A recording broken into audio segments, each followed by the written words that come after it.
જય હિન્દ। હું રેશમા પટેલ, ગુજરાત પ્રદેશ મહિલા અધ્યક્ષ આમ આદમી પાર્ટી। જે ગંભીરા બ્રિજ મહીસાગર પરનો તૂટી ગયો છે એને લઈને ખૂબ જ ગંભીર વિચારવાની જરૂર છે। આ ભાજપના ભ્રષ્ટાચારનું જીવતું જાગતું ઉદાહરણ છે। ફરી એકવાર ભ્રષ્ટાચારમાં માસૂમ જિંદગીઓ હોમાઈ ગઈ છે। આ બ્રિજની કેટલી કમ્પ્લેનો સ્થાનિક દ્વારા કરવામાં આવી, છતાં પણ તંત્ર શું ઊંઘતું રહ્યું, સરકાર ઊંઘતી રહી। એટલે ભ્રષ્ટાચાર તો પોતે કરી જ રહ્યું છે। અને બીજી વિશેષ વાત મારે એ કરવી છે કે આપણે માત્ર ભાજપ જ નહીં, હું અહીંયા તમને કહીશ કે કોંગ્રેસનો પણ એટલો જ વાંક છે। કારણ કે જે રીતે અધિકારી જણાવી રહ્યા છે કે આ બ્રિજ 1984-85માં બન્યો તો કેટલા વર્ષ પહેલા સરકાર કોંગ્રેસની હતી એ આપણે વિચારવાની જરૂર છે। કોંગ્રેસના સરકારમાં બ્રિજ બને છે જેનું આયુષ્ય 100 વર્ષનું હોવું જોઈએ, એ 45 વર્ષમાં 40 વર્ષમાં ધરાશાયી થઈ જાય છે।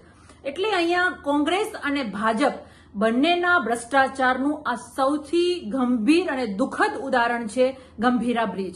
એટલે ગુજરાતની જનતાએ હવે ગંભીરા બ્રિજને ના ઉદાહરણને ગંભીરતાથી લેવાની જરૂર છે કે ભ્રષ્ટાચાર કરી અને ભાજપ કોંગ્રેસે ગુજરાતને તહેસ નહેસ કરી નાખ્યું છે।